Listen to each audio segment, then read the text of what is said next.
Bonsoir à tous et à toutes, bienvenue sur Artup, les artistes sont sympas. Alors ce soir, j'ai le plaisir de recevoir Florent. Bonsoir Florent. Bonsoir Daniel. Et Kevin. Bonsoir Kevin. Bonsoir Daniel. Bon, alors, depuis la dernière fois qu'on s'est rencontrés, comment s'est développée ton entreprise? Explique-nous un peu ce que tu fais, comment ton développement s'est amélioré par rapport à 2024. Eh ben écoute, donc moi comme tu sais, pour ceux qui ne savent pas, je suis fondateur et PDG de la société de production ISP, donc Infinity Storm Production, production d'artistes, tournées, concerts, voilà en règle générale, d'albums également, humour, enfin tout ce qui touche un peu au scénique. Oui, voilà, tout ce qui touche à l'artistique. C'est ça. Voilà. Au scénique. Plus précisément, il y a des arts qu'on ne fait pas, mais surtout le scénique. Et là, on a décidé, il y a quelques temps maintenant, on en avait parlé d'ailleurs, de mettre en place un système de financement participatif professionnel. C'est-à-dire que les gens qui souhaiteraient miser sur notre société peuvent le faire via la plateforme We Do Good, dont le lien sera juste en dessous de la vidéo. Et grâce à cet investissement, ils vont pouvoir non seulement tripler, donc faire un x3 sur l'investissement, ce qui est quand même, on va dire, assez rare, sachant que là c'est contractuel et c'est la société, c'est pas ISP, c'est We Do Good qui prend le contrat. Donc les fonds sont assurés, ils sont garantis. Donc déjà ça c'est un premier point. Et le deuxième point qui est important en plus du x3, c'est que en aucun cas la personne qui mise ne prend de part de la société. Ce qui veut dire qu'en cas de besoin, la société, en fait, ils ne sont pas actionnaires. Donc même si nous on a besoin à un moment, eux ils touchent sur les royalties. Donc, ils sont dédouanés de tout et ils font un x3. Donc, c'est vraiment un avantage certain et une sécurité pour l'investissement. Et là, on passe justement en phase 2 de ce fameux investissement, ce qui nous permet maintenant d'ouvrir totalement le champ à tous les investisseurs qui le souhaitent, tout simplement. Donc, les investisseurs, ça peut être n'importe qui? N'importe qui, voilà. Un particulier, un professionnel, ça peut être aussi bien une société, ça peut être voilà, un peu ce Quand tu parles d'investissement, est-ce qu'il y a un début, un minimum de somme où on peut commencer par 5 euros, 10 euros, 20 euros? Alors, et on peut aller jusqu'à combien? Alors, on commence par ce qu'on veut. D'accord. Voilà, si les gens veulent mettre 10 euros, ils peuvent. Mais faire un x3 en 5 ans sur 10 euros, oui. Au niveau rentabilité, je veux dire, on n'est pas terrible. Bien sûr. Après, c'est l'avantage, c'est un peu un système de rentier, si tu veux. Il faut savoir qu'aujourd'hui, ce système de rendement-là qui a été mis en place est largement supérieur même à la pierre, donc à l'immobilier. Donc bon, après, évidemment, chacun fait avec ses moyens, avec son, on va dire, sa façon de penser. Nous, notre objectif, il est clair et net, c'est de mettre en avant l'humain. Dans cette société, comme tu le sais, on se connaît maintenant depuis quelques années, on met en avant l'humain. Donc une personne qui veut miser sur le côté humain avec les artistes a cette opportunité de dire, bah voilà, cette production-là met ça en avant, et en plus derrière, je peux générer un avantage. Donc il est gagnant sur tous les tableaux en fait. Toi, tu donnerais quoi comme chiffre à celui qui veut demain, qui regarde l'émission, qui veut demain justement mettre un investissement sur cette société et sur l'artiste qu'il désire également? Alors, tu lui conseillerais de mettre combien en termes de financement? La question elle est un peu délicate vu que ça dépend vraiment des financements de chacun. Je veux dire, une société qui tourne bien, elle va pas forcément vouloir mettre la même somme qu'un particulier qui a quelques économies de côté. Là, c'est vraiment les personnes mettent ce qu'elles veulent et ce qu'elles peuvent. Si la personne me dit, voilà, j'ai envie vraiment d'avoir un bon rendement, je vais mettre 10 000 euros pour commencer, eh ben, il est sûr de récupérer 30 000 euros à la clé, ce qui est quand même pas mal. Si la personne me dit, je vais mettre 50 000 euros, ben, il est sûr d'en récupérer 3 fois la somme, donc 150 000 au total. Donc il récupère sa mise plus 100 000. Ça vaut le coup. Mais en fait, ça dépend vraiment de tout à chacun. Alors, comment on peut donner 50 000 euros et récupérer, par exemple, 150 000 euros? Alors, cette question-là, comment ça se passe? C'est tout simple. Ah ouais. Vraiment, c'est tout simple. C'est-à-dire que nous, grâce à cette somme, on a besoin aujourd'hui d'une levée de fonds minimum de 130 000 euros, maximum de 250 000 euros. Ça, c'est le point, on va dire, de base. C'est enfin basique à beaucoup de sociétés de production. Sauf que, comme je te l'ai dit, nous derrière, ça va nous servir à engendrer des concerts avec certains artistes, un début de tournée, puisque 250 000 euros, on fait pas toute une tournée avec, hein, évidemment, on fait que quelques concerts. Bien sûr. Mais ça nous permet de, on va dire, de mettre un premier domino, un premier coup de pédale pour avancer. Et derrière, bah, comme tu sais, c'est le principe d'une société de production. Tu fais un concert, tu fais une tournée, tu génères des bénéfices. Et donc, on a des royalties. Et ben, c'est sur ça, sur cette partie-là, que nous, on va rémunérer les gens via la société We Do Good. D'accord. Donc, c'est vraiment un système qui est bien rodé, qui est validé. Alors là, c'est pas notre équipe qui valide ça. Évidemment, c'est We Do Good avec leurs experts financiers, juridiques et tout, qui ont mis ça en place depuis déjà quelques années maintenant, hein, Flo? Tout à fait, oui. Et nous, ça nous permet simplement de sécuriser pour nos artistes qui ont décidé de venir chez ISP pour retrouver le côté humain, justement perdu, on en avait parlé lors de la dernière émission, perdu par certaines sociétés, je dis pas toutes, de production, mais également derrière, avoir ce côté rendement. C'est si on dit, par exemple, à l'époque, ça n'existe plus aujourd'hui, il y avait My Major Company, je sais pas si tu te souviens de ça, ouais. qui était faite par, on va dire, un membre de la famille d'un très grand auteur-compositeur français, pour ne pas le citer, qui est Jean-Jacques Goldman, et qui avait réussi ce pari, mais complètement fou, de dire, bah, c'est le public qui va produire l'artiste. Et on a eu quand même de sacrés artistes à l'époque qui sont sortis. On se souvient tous de Grégoire, de Joyce Jonathan, pour ne citer que, qui ont quand même une belle carrière aujourd'hui. Joyce Jonathan, aujourd'hui, qui chante encore en Chine et tout ça, donc qui a une carrière exceptionnelle. Donc on a quand même, si tu veux, encore une fois, cette première idée qui avait germé là, bah nous on va plus loin. Grâce à We Do Good, on va plus loin, c'est-à-dire que eux ne récupéraient pas leur argent. Ils avaient des avantages autres, mais ils récupéraient pas l'argent. Nous, l'avantage, c'est on dit, OK, vous nous aidez. Vous aidez l'artiste. Vous misez sur les artistes parce que vous avez confiance en eux, vous avez confiance en nous. Mais derrière, bah nous, ce qu'on vous rend, c'est vraiment de l'investissement. Vous avez cet intérêt sur l'investissement qui permet derrière, après, ils font ce qu'ils veulent. S'ils veulent remiser sur un artiste, ils pourront le faire. S'ils veulent, eux, l'investir autrement, ils pourront le faire également. On a totalement les deux capacités qui sont ouvertes. Chacun fait ce qu'il veut après. Alors donc, par exemple, moi, si demain je veux mettre 10 000 euros Ouais. Sur un artiste, Ouais. tu proposes combien d'artistes? Alors, là, actuellement, avec le contrat actuel, on va proposer 2 à 3 artistes, en fait, qui vont être financés grâce à la somme. D'accord, Voilà, tout simplement. C'est un début. d'accord. Mais par contre, c'est pas des petits concerts. Donc, Ouais. c'est pas des artistes émergents, là, sur lesquels on va s'appuyer. Parce que le fondement d'ISP, c'est quand même aussi les artistes émergents, leur donner une chance de montrer ce qu'ils valent, de montrer qu'ils ont une place, qu'ils ont un message à délivrer. Comme tu sais, on travaille beaucoup avec des artistes, on va dire, qui ont déjà, on va dire, un bon bagage. Nous, l'objectif, c'est d'avoir un passage de témoin, on va dire culturel, musical, où on a repéré, d'ailleurs, il y a eu des enquêtes qui ont été faites là-dessus, comme quoi la musique perdait en qualité avec les années qui passent. On dit souvent que les sons sont redondants, qu'on a souvent la même chose. C'est dommage d'avoir ce constat-là. Je le partage pas pour tous les artistes. Il y a beaucoup d'artistes où c'est pas vrai. C'est vrai qu'il y en a quelques-uns où malheureusement on reconnaît ça. Et ça, malheureusement, voilà, ça fait partie de l'évolution. Nous, ce en quoi on croit, c'est qu'on doit avoir une musicalité un petit peu à l'ancienne, avec une recherche de musicalité, comme certains artistes continuent de le faire aujourd'hui, même de la nouvelle génération, mais avec des sonorités modernes. C'est ça aussi le projet dans lequel nous, on croit au niveau de la composition. Donc, c'est ces artistes-là que nous, on va mettre en avant. Tout simplement. C'est basique, c'est efficace, et au moins, ça fonctionne. On a déjà testé, ça fonctionne. Ça, c'est le premier point.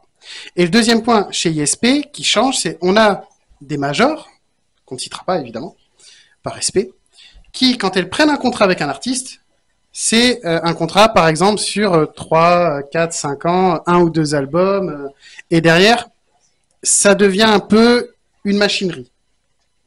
Nous, notre objectif, c'est de dire un artiste, un contrat, un projet. Un projet, c'est un album. Donc, un album, c'est OK, on fait l'album, on défend la tournée, et ça s'arrête là. On n'ira pas plus loin, sauf si l'artiste le demande. C'est-à-dire que si l'artiste dit, bon, là, j'ai fait ma tournée, je suis content, ça s'est très bien passé. Je passe sur un deuxième album. Très bien, ok. Bah, on y va, on signe pour un deuxième album. Mais l'artiste n'est pas obligé de signer avec nous. Il peut aller où il veut. Il a le droit d'aller où il veut. Nous, on est juste là en tant que tourneur, quelque part. Donc, il va où il veut.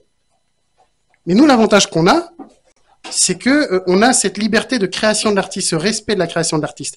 On ne va pas lui imposer une création qui va, si tu veux, l'enfermer dans du commercial à dire bon bah ok, là je dois faire un album dans 3 mois, sinon je suis viré de la prod. Ouais, Non, bien sûr. on respecte ça. Florent, il avait l'air d'être très au courant de la société justement d'investissement. Oui. Hein? Oui, tout à fait, parce que donc du coup, ça fait un moment que je travaille avec Kevin, Ouais.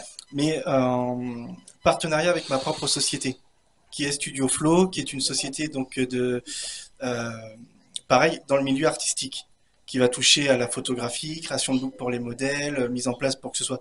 Donc c'est des créations de books que ce soit, c'est de la mise en situation. Par exemple, on va me dire, je veux faire du théâtre ou du cinéma, de la télé, ou juste un book de modèles. Moi, on va scanner tout ce qui est possible et je vais les mettre en situation.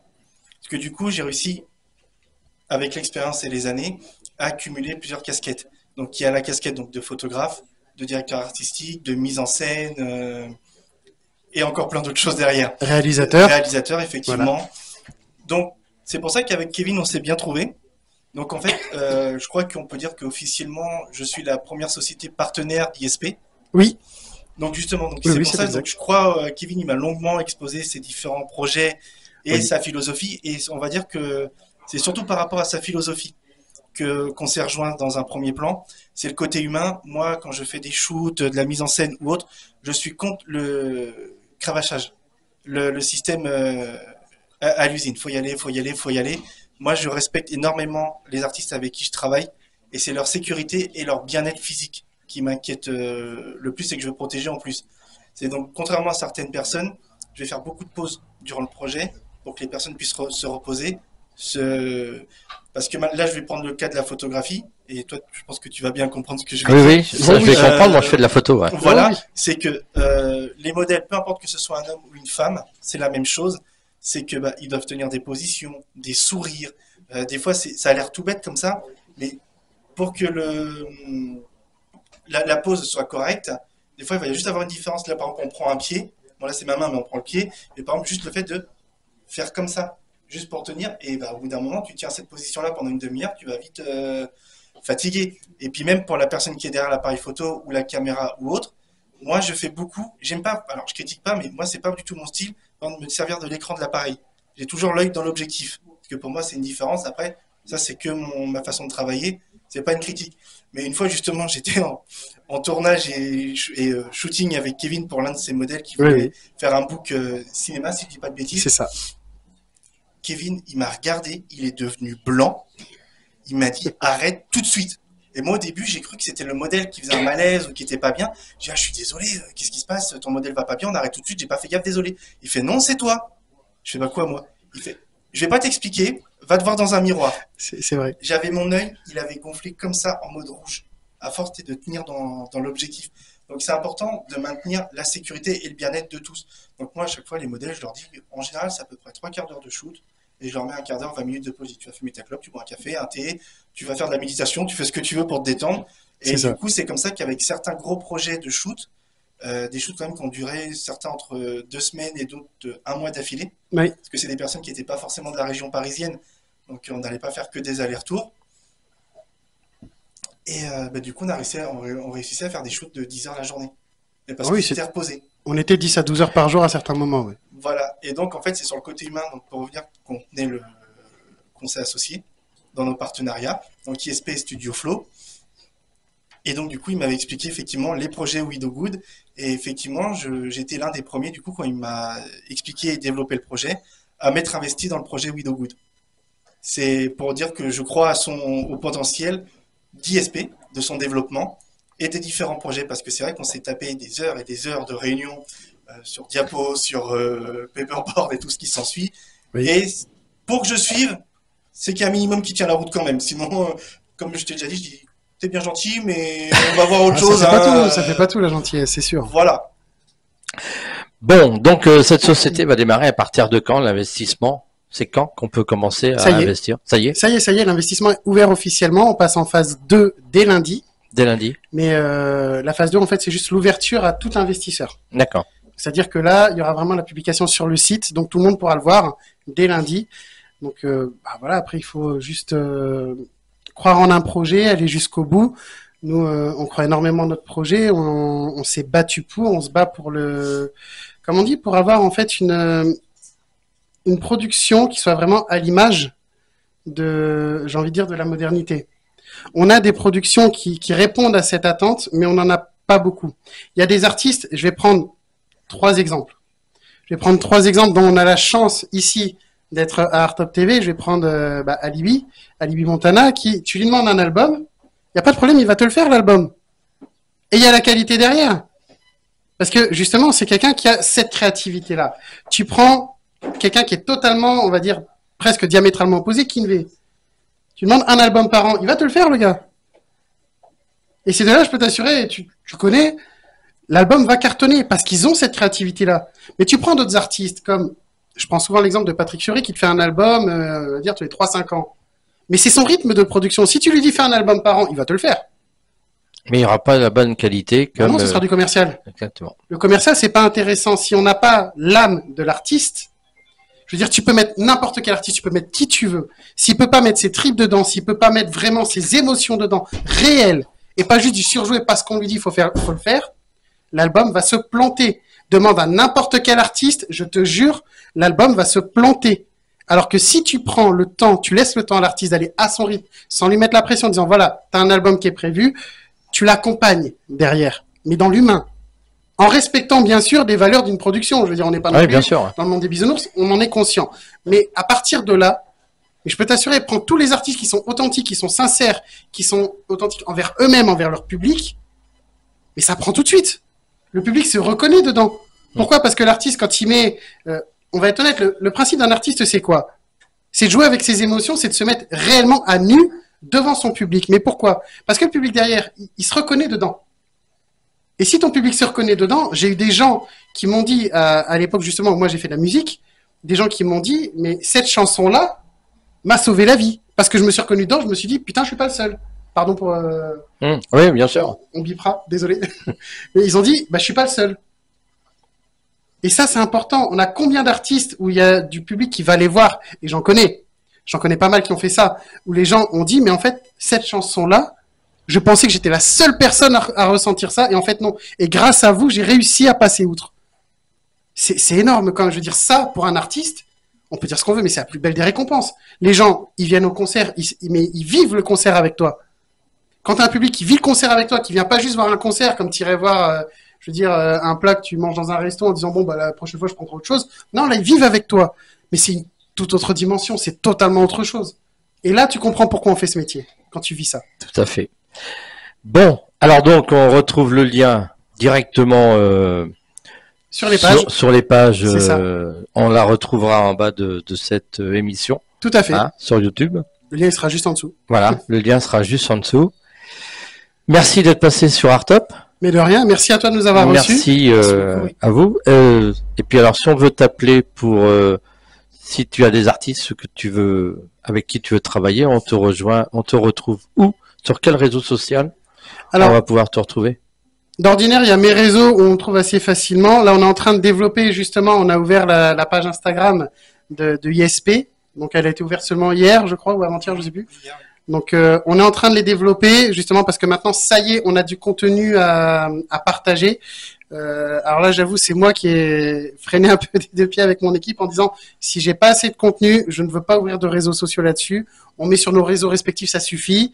Et en fait, mon équipe a fini par me dire, non, au bout d'un moment, vas-y, il faut y aller, il faut se lancer, quoi. Faut arrêter de bloquer. Je les ai écoutés, on se lance, et ça, même en seulement 24 heures, ça part plutôt bien. Ça commence à bien partir, oui. Eh ben, c'est super. Merci les garçons. Les réseaux ISP, hein, pardon, j'ai oublié de préciser, ISP, Infinity Sound Production. Pour l'instant sur Insta, dans les jours à venir, il y aura Facebook, TikTok, YouTube, voilà. Donc tout sera mis en place là dans les prochains jours. Très bien. Bon, ben merci d'être passé sur Artop. Merci à toi. On se dit à très vite. Et merci puis à nous, Artop TV. On se dit à samedi prochain, même heure, même endroit sur